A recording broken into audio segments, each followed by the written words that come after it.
Hola, aquí el team de Subotica. Esta semana os hablaremos de los desalojos y de lo que sufren las personas durante los pushbacks. En las últimas semanas hemos asistido a un desalojo masivo en dos lugares donde solemos ir, cerca de la ciudad de Horgosh. El desalojo fue muy violento y las personas sufrieron asaltos físicos y fuimos testigos de las heridas en sus cuerpos. La policía además destruyó las construcciones que son necesarias para las personas durante el invierno. Y lo que podemos añadir es que destruyeron también las cosas que para las personas son el símbolo de los lugares donde se reúnen. Por ejemplo, cortaron en dos la red de voleibol y prendieron fuego en el altavoz donde solían poner música. Los pushbacks siguen pasando y siguen siendo violentos. No hay mucha diferencia con lo que pasaba el verano pasado. Lo que cambia son las prácticas, pero el fin sigue siendo lo mismo, o sea, la deshumanización.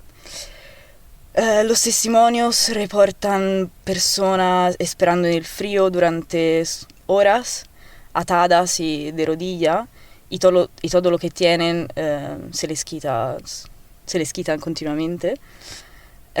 Durante los desalojos, las personas suelen ser llevadas a Preševo Camp, o sea, 560 kilómetros desde Horgosh, o sea, un centro de registro que está en la frontera con el norte de la Macedonia. Esto significa que las personas son forzadas a estar en buses sin comidas y agua por todo el viaje. Y lo que nos cuentan es que las ventanas de los autobuses son dejadas abiertas para que sufran el frío. En Preševo Camp no siempre reciben comida y sobre todo las condiciones violan cualquiera de los derechos humanos.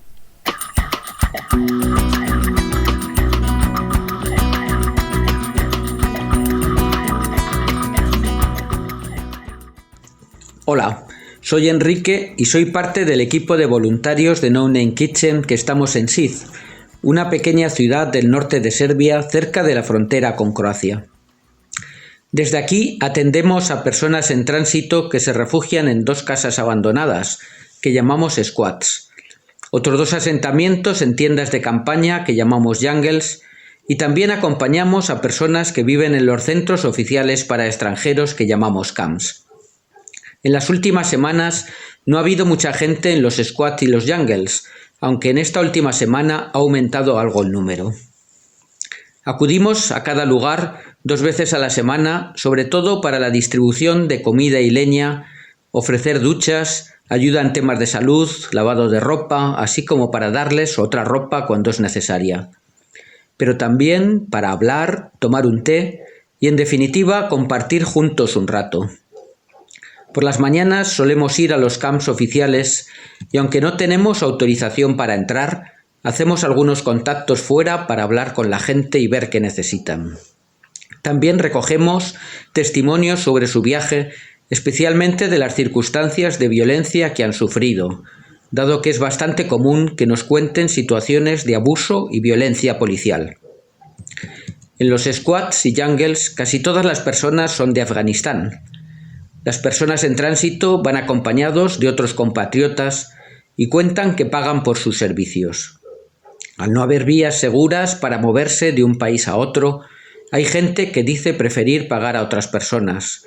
Algunos de ellos nos cuentan que después del viaje desde Afganistán, en el que no han tenido contratiempos importantes, la idea de cruzar hacia la Unión Europea desde Serbia se les presenta como las jornadas que van a ser más duras.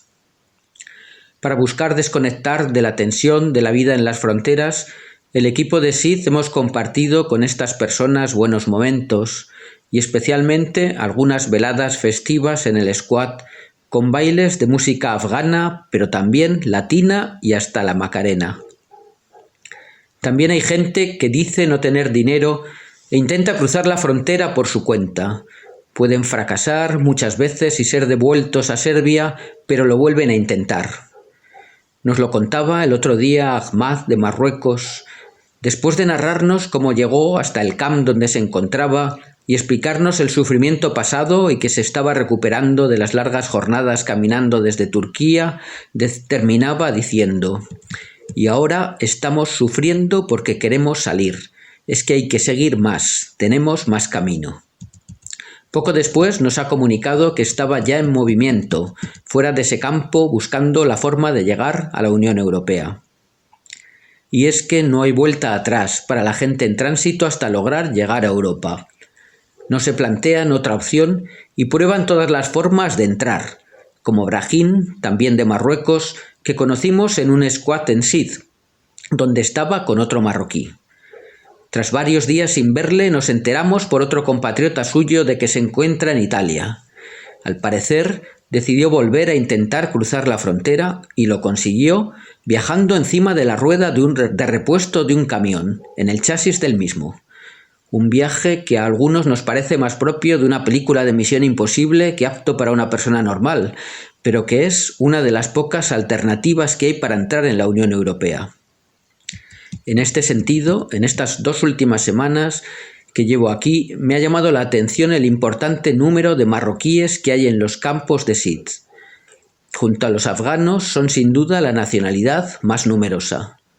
Y es que, además de la ruta de las pateras por el Mediterráneo hacia el continente europeo y por el Atlántico a las Islas Canarias, está también la ruta de los Balcanes. En esta se evita el riesgo de un naufragio y además es más barata, dado que desde los países del Magreb se puede viajar por avión a Estambul y después seguir por tierra, en buena parte a pie. Pero, según nos relatan los que la viven en primera persona, no está en absoluta exenta de dificultades, sufrimiento y violencia.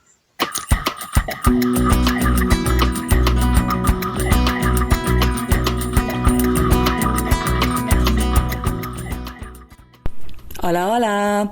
Hoy vamos a contaros lo que nuestros amigos de Movimiento nos cuentan sobre el campamento de Lipa, donde residen hombres migrantes solteros. Aunque el toque de queda oficial sea a las 10 de la noche, la seguridad puede decidir al azar no permitir que la gente salga después de las 6. Así que es muy difícil organizar el día para los que necesiten salir. Además, hay que tener en cuenta que el campamento de Lipa está situado a 25 kilómetros de Bihac, en una zona despoblada, sin infraestructura de ningún tipo y sin conexión de transporte a Bihac o a cualquier otro lugar. Tanto que la gente está completamente aislada de los servicios y de la comunidad local. Los servicios en el centro de Lipa dejan a las personas que viven allá sin dignidad. De hecho, la comida que se proporciona no es suficiente en cantidad y tiene muy poco valor nutricional. Los containers donde viven los residentes del campo no permiten que la gente haya su propia privacidad, así como vale por los baños. El desayuno consiste en un plátano y algunas nueces, a veces con una taza de té que suele estar fría. A veces viene ofrecido un líquido blanco que es difícil entender si sea yogur, arroz o algo diferente. El almuerzo suele consistir en una pequeña cantidad de arroz vacío y a veces con algunas hojas de ensalada o algún otro alimento. A la misma hora del almuerzo sirven también la cena, que consiste en una bolsa de 2 o 3 rebanadas de pan y una pequeña lata de atún o un poco de queso y a veces también una fruta. Esta comida claramente no es lo suficientemente nutritivo para quien necesite continuar el camino hacia Europa. Además, lo que nos cuentan nuestros amigos es que hay 6 camas para cada container donde viven y cada container no está provisto de una llave para cerrarlo.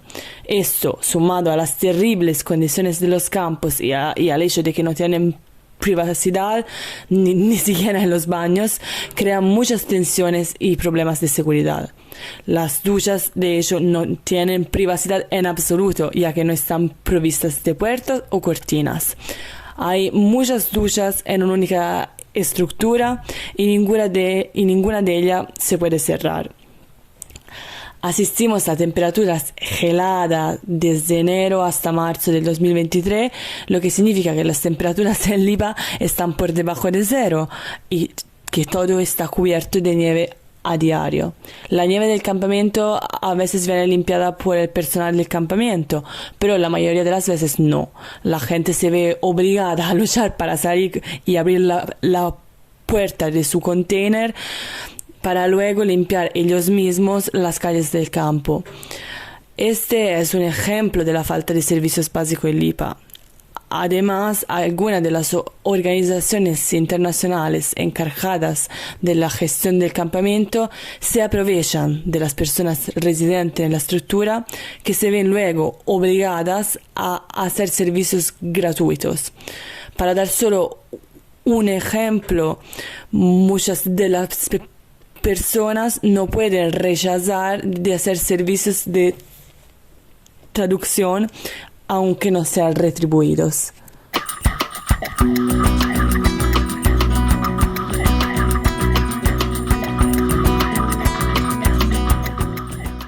Hola, soy Matilde desde Melilla con Solidary Wheels.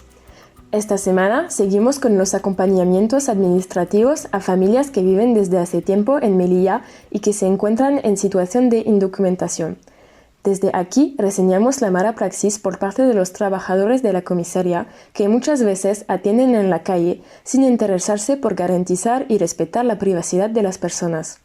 No acceder a los despachos para entregar información tan delicada y confidencial como datos personales de solicitudes complejas no debería sustituirse por dejar los documentos en una bandeja en una repisa del edificio, pudiendo acabar extraviados con todo lo que ello supone. Cuando es el caso contrario, las exigencias son otras. Asimismo, observamos en acompañamientos similares cómo ocurren fallos de gestión que alargan el procedimiento teniendo que repetir citas para coger datos producto de una falta de atención y rigurosidad por parte de las instituciones y autoridades. Esto hace que la tramitación de algunos documentos sea un largo camino lleno de contingencias que desespera y agota. Por otra parte, desde el espacio de intervención en calle, en el que trabajamos las chicas de terreno, hemos compartido momentos muy animados y sanos con los chicos que se acercan a pasar el rato. 3 menores que vienen a estos espacios y que nos transmitían la falta de seguridad que sentían a consecuencia de las numerosas peleas sucedidas últimamente en el centro de la Purísima, se encuentran ahora en centro de menores de la península, a la que llegaron después de hacer risky la semana pasada. Denunciamos la falta de vías seguras para migrar, la carencia de participación activa de los menores en su proceso de toma de decisiones cuando están bajo la tutela del Estado y la desatención de sus necesidades por parte de los trabajadores.